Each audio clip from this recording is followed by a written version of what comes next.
Hello, welcome back to our channel കോസ് hobbies. ഇന്നത്തെ നമ്മളുടെ വീഡിയോ വളരെ എളുപ്പത്തിൽ തയ്യാറാക്കാൻ പറ്റിയൊരു സോയ ഫ്രൈൻ്റെ റെസിപ്പിയാണ്.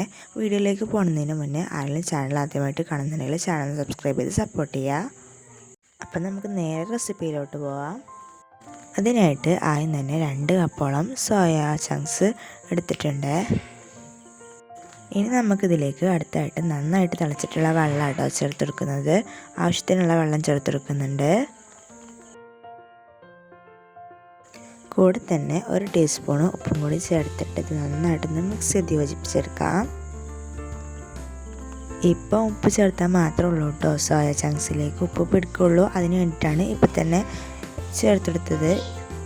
നന്നായിട്ട് ഇത് യോജിപ്പിച്ചെടുത്തിട്ടുണ്ട്. ഇനി നമുക്കിതൊരു 6-7 മിനിറ്റ് ഒന്ന് റെസ്റ്റ് ചെയ്യാൻ വേണ്ടിയിട്ട് വെക്കാം ഈ വെള്ളത്തിൽ തന്നെ. ഇപ്പോൾ ഇതൊരു 6 മിനിറ്റിന് ശേഷം എടുത്തിട്ടുള്ളതാണ് കേട്ടോ. ഇപ്പോൾ ഇത് നന്നായിട്ട് വെന്തിട്ടുണ്ട്. ഇനി ഇതിലേക്ക് തണുത്തവെള്ളം ചേർത്തിട്ട് നല്ല പോലെ ഒന്ന് ഇതിൽ വെള്ളമൊക്കെ ഒന്ന് കളഞ്ഞ് പിഴിഞ്ഞെടുക്കാം കേട്ടോ.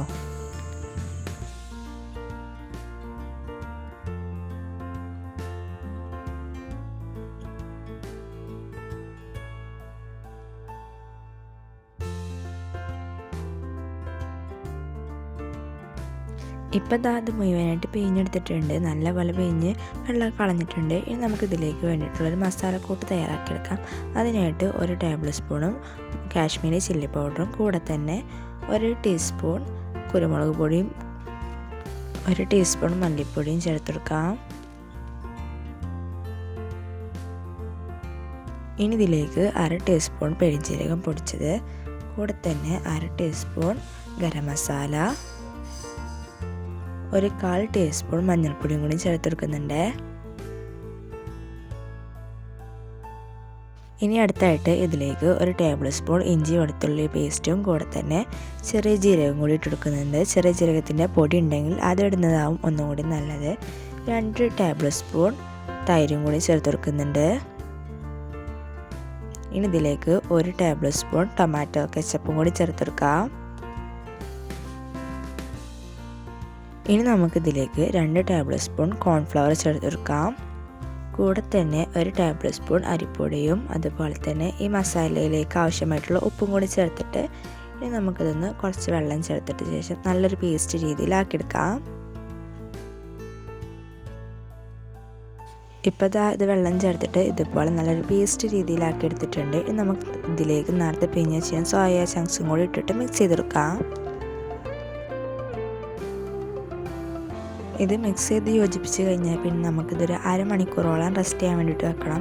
1/2 മണിക്കൂർ വെച്ച് കഴിഞ്ഞിട്ട് ഫ്രൈ ചെയ്യണമാവും ഒന്നുകൂടി നല്ലത്. കാരണം എന്താ വെച്ചാൽ ഇതിലേക്ക് മസാലയൊക്കെ ഒന്ന് നന്നായിട്ട് പിടിക്കും. ഇപ്പോൾ അതൊരു 1/2 മണിക്കൂറിന് ശേഷം എടുത്തിട്ടുള്ള കേട്ടോ.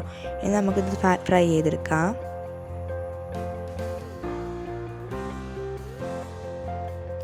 ഞാനിപ്പോൾ ഇത് ഓയിലാണ് ഫ്രൈ ചെയ്തെടുക്കുന്നത്. ഓയിലൊന്ന് ചൂടായതിനു ശേഷം നമുക്കിതുപോലെ സോയ ചങ്ക്സൊക്കെ ഒന്ന് ഇട്ടിട്ട് ഇതുപോലെ ഒന്ന് മിക്സ് ചെയ്തെടുക്കാം.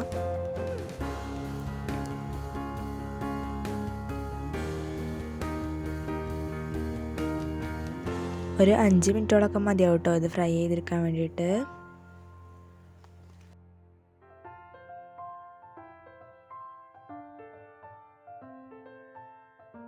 ഇപ്പോൾ ഇത് ഏകദേശം ഫ്രൈ ആയി വന്നിട്ടുണ്ട്. ഈ സമയത്ത് നമുക്ക് ഇതിലേക്ക് 2 പച്ചമുളകും അതുപോലെ തന്നെ കുറച്ച് കരിവേപ്പിലയും കൂടി ചേർത്തെടുക്കാം.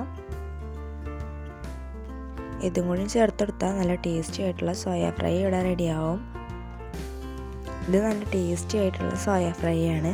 നിങ്ങൾ ട്രൈ ചെയ്ത് നോക്കിയിട്ട് ഇതിൻ്റെ ഫീഡ്ബാക്ക് ഒന്ന് കമൻ്റ് ആയിട്ട് അറിയിക്കുക കേട്ടോ. അപ്പോൾ ഇത്രയുള്ള ഇന്നത്തെ വീഡിയോ. ബൈ.